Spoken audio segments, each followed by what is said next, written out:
Hello and welcome to the Team Guroba video for part 2 of our 24 hours of racing around Anglesey. You might remember from the part 1 video that Mark and I were leading home the field at the end of 40 minutes, closely followed by Mark Chappell and Alex Eacock, who are only a couple of seconds behind us, and Gareth Cotgrove. Remember the blue car who lost a wheel? Unfortunately, he was 19 laps down at this point. Now, due to a technical error of forgetting to turn on the GoPros in the car, we don't have any in-car footage from part 2. So we have kindly borrowed the circuit feed provided by Alpha Live, the live stream professionals.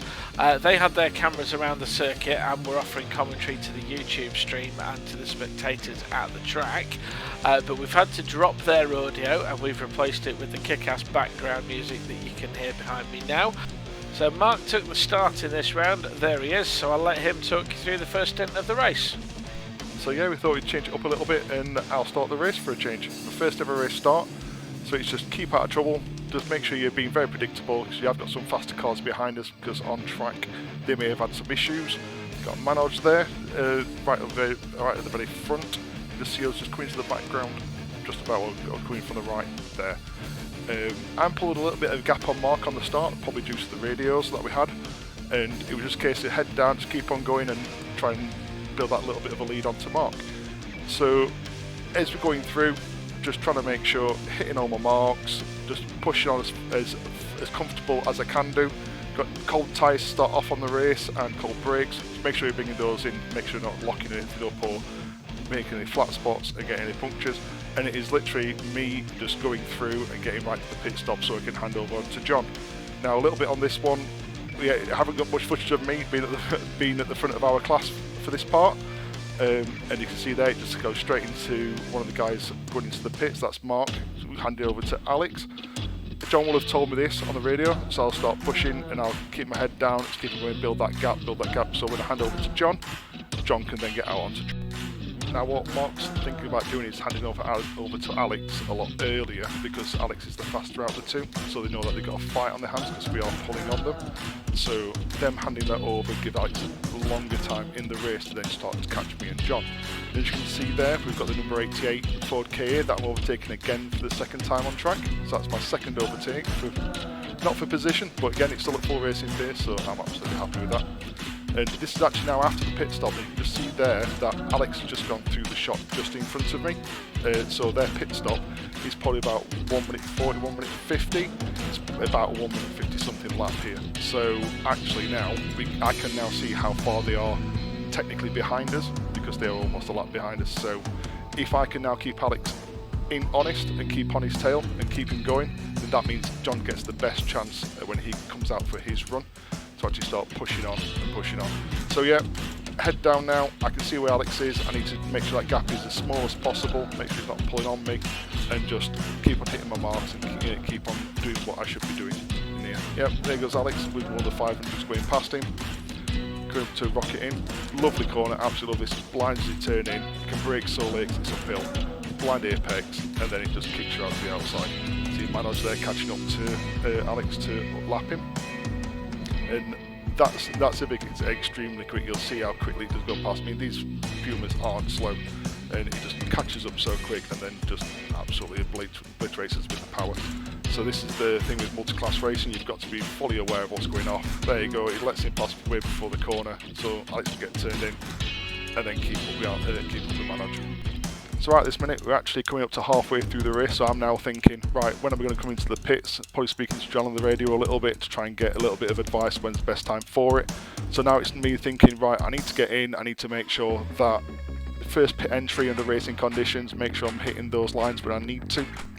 The pit lane speed limit for this track is 60 kilometers an hour, so I need to make sure that I'm not speeding as I come in, so get it slowed down, brake, pull in, and as I hit that line, I need to make sure I start the kitchen timer so we can know when that 1 minute 30 that we need to do for the pit stop is the mandatory pit stop, so we don't get any penalties on the way out.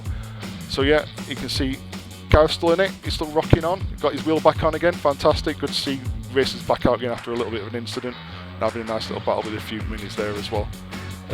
Lisa and Toby there comes flying past, there you go, so quick, that car in a straight line, it is unbelievable. But yeah, Alex is going around currently in third. He's about 19 laps behind, unfortunately, but you never know what will happen in this race. We've got another 2 races after this one, can always pull it back. And I believe on this one you're actually going to start coming in round about this lap. You'll probably see it on the left hand side there on the little timing screen. It'll come up blue next to our names. But yeah, that's where pit entry is on the left hand side there. So you can see it's a tighter line, it goes all the way around on the inside into pit entry, and it is so tight as you come around there. If you go a little bit quicker like I did in practice, you will actually go onto the grass and potentially back onto the track on the other side. Oh, there we go. Is that me overtaking Alex? It could well be, and I can't remember doing that whatsoever. So unless this is when John is out, it could well be, actually. Indeed it was, actually. We made the pit stop and I'm now in the car. I'll talk about the pit stop in a second, but what you just saw there was me on my out lap, flying up to rocket, a little bit ginger because it's my first lap out the pits, and Alex Eacock was right up behind me, and I locked up, cocked the wheel, caused a puff of smoke, and that put Alex from about 3 or 4 car lengths behind me to right on my bumper, and he stayed there all the way around the lap until this point. Now, I don't really know if I've got natural pace over Alex Eacock at the moment. It would be really difficult to decide who is the faster Puma right now.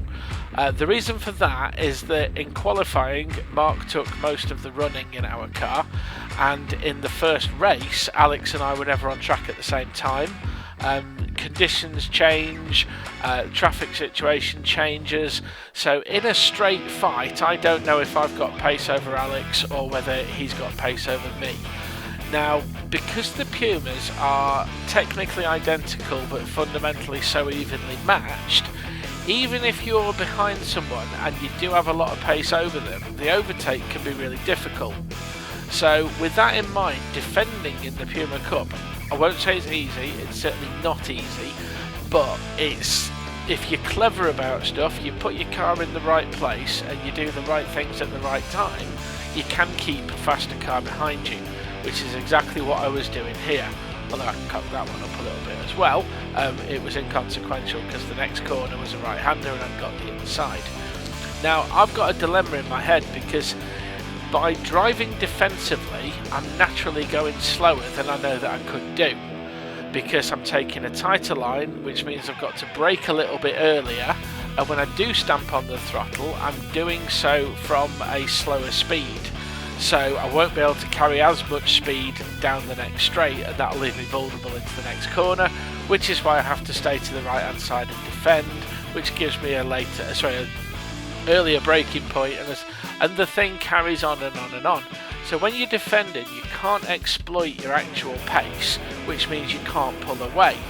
So if I went into qualifying mode right now and drove on the racing line to get the car going as fast as it could possibly go, it's a bit of a misnomer, because although I'm going as fast as I possibly can, Alex could quite easily sacrifice his lap time and his overall performance just to nick 2 or 3 car lengths at the right moment, and that 2 or 3 car lengths under braking is what would give him the lead, and we'd have the same situation in reverse.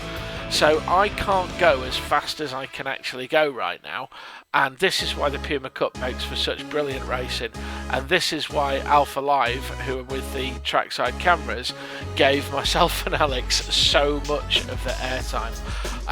It was intense as hell. Alex has gone and put his headlamps on. I find that a little bit insulting, because when someone does that, they're basically saying, I think you're at the edge of your mental capacity and you can't handle a pair of headlights in your mirror right now. Not happening, Alex, no chance, mate. As soon as I saw the headlamps go on, I knew that you were desperate, mate, and you were trying anything in the books to distract me and make me make a mistake. Not going to happen. Too long in the tooth for this. You can see on the timer there's about 5-6 minutes to go. Because of this edit, this battle's been going on for about 15 minutes already, and I think that moment there, going around that corner where you saw the distance between the 2 cars, that was as big as it had ever been. There was never more than 2 or 3 car lengths between us the whole way round. Not quite sure what happened with the footage there, but yeah, back to us again. We're the cool kids in the track right now. the circuit commentary, thanks to Jack Werrell for concentrating on us, and I promise you it wasn't biased because we're mates. This was just the scrap of the weekend. It was bloody awesome, to put it bluntly. Alex was trying everything. He was trying slow in, fast out. He was fading one way, diving the other. I am driving on my mirrors, and look at him, he got alongside here. I don't know if we're on the last lap or not, but look at this, he's alongside, but I've got the inside, and he didn't quite manage to hook it up in time, and I managed to get back in front of him, shut the door hard, and then hold the radius around the corner. Because of this aggressive driving by both of us, our tyres are starting to take a hammering. The Dunlop DEUX is a very good and durable tyre. It will hang on for the best part of the whole 40-minute race, but not when you're doing this. Now, it would have been the same situation in Alex's car, but he's kind of got an advantage because if he sees me make a mistake, he can pounce. If he makes a mistake, he'll drop back a car length or two, but in a couple of corners he's going to have got it back again. And with the tyres starting to get squishy, your braking distances started to vary a little bit. The amount of pressure you can put on the brake pedal without locking up starts to vary. The point you can turn in and how aggressively you can turn in also starts to change, as well as the point that you put the throttle down. So although it sounds like a minor thing, there's 5 or 6 variables at each corner as the tyres start to go off, and those variables are what create opportunities for Alex. But again, he's got a better run on me. He was quick around there, he was generally a little bit braver, and he used the slipstream cleverly. But I'm no slouch, and I knew to use the Ford car cleverly as well. I took a slipstream from the Ford and I used it to block Alex coming around me, so that he was committed to the outside before we even got to the corner. And with a right-hander coming up here, there's no way he's going to get around me there. He thought about it, but you just can't carry that much pace around, and the line of the corner put me nicely back in front of him again. Now if you look at the timer, we're into the final minute. I know from my lap timer in the car, and I know from Mark on the pit wall, that we are now on the last lap. And Alex tries to the outside. He manages to just hang on this time to the inside, and cut to Adam Brown, who's about to win the race.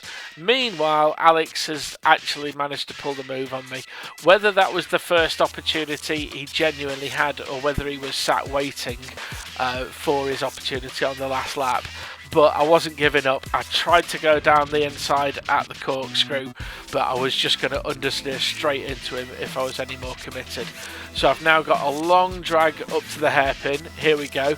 He goes to the inside to defend. I go to the outside. I've got every intention of getting the cut back on him here, which is where I go a little bit wider, turn the steering tighter, stamp on the throttle, a car length in front of him, so that I've got the run.